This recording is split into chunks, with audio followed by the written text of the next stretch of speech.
Hey everybody, this is my 40-gallon waterfall tank, and today I started doing a chemi-clean treatment on it, and we're going to try to get this tank spiffied up a little bit. It's getting a little messy. I've been kind of neglecting it for a while. It's been snowing every other day. I hurt my back and so on and so forth, etc., etc. The result is this tank's getting a little cruddy, and I want to get in there and clean it up a little bit. So what I've done is taken the air stone out of my angelfish tank. I already shot a video tonight talking about that. I finished up my treatment on that tank, and now we've moved on. I'm using the air stone in this tank. So what I did was I started by doing a huge water change. I drained probably 60 or 70% of the water out of the tank. I vacked about 67 pounds of loam out of there. I also removed a bunch of the cyanobacteria, the slimy green stuff. As much of that as I could scrape up with the siphon, I did, and I got a lot of that out of the tank. And again, you can see the bottom. You can actually see the gravel. There's usually about an inch deep carpet of loam all over everything in this tank.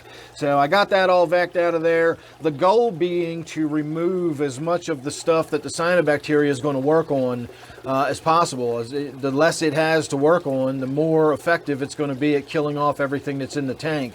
So again, I just vacked a lot of that loam out of there, because the chemi-clean is not just for cleaning cyanobacteria. The chemi-clean is actually for oxidizing organic waste in your tank. So all that loam and stuff that's not fully broken down, the chemi-clean actually breaks all that stuff down and turns it into inert stuff that you can just vac out of the tank later. Again, I know a lot of people go on about how much I talk about chemi-clean, but it's really good stuff. I like it. It really does a good job at cleaning up the aquarium. So again, we're starting the treatment on this tank. If anybody is curious as to how dirty the water is, that is our starting point before I did my 70% water change. So we had no nitrate at all in this tank. We never do. I've got so many plants, and there's so much cyanobacteria and algae and everything else growing. I mean, look at all that dark green slimy stuff. That's all cyanobacteria.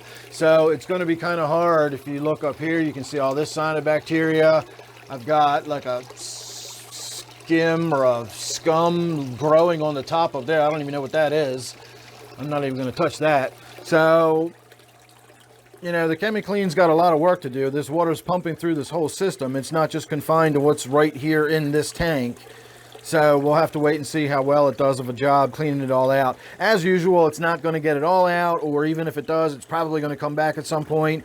I have a few tanks where from time to time I just have to do this, and it's no big deal. Again, to me, I think of it as mowing the lawn. Doesn't matter how many times you mow it, it's going to grow back and you're going to have to mow it again. And that's just sort of part of keeping the fish I have down here in the basement. I will also add, if you've noticed these sort of empty dirt containers here, they are not empty. You can see bulbs coming up. These are daffodils called ice follies. This pot here has a bunch of tulips in it. They're red tulips.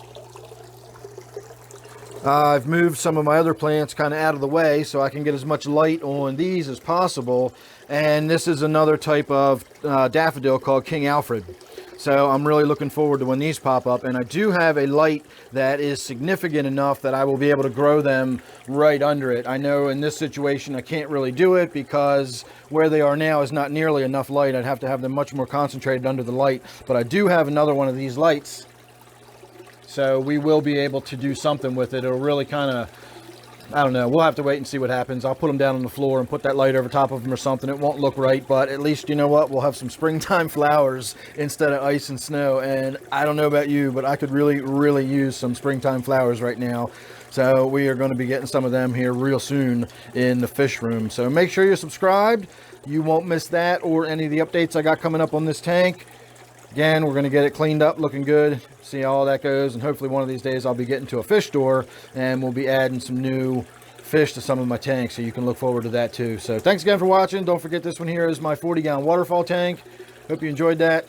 I'll see you real soon in the next one.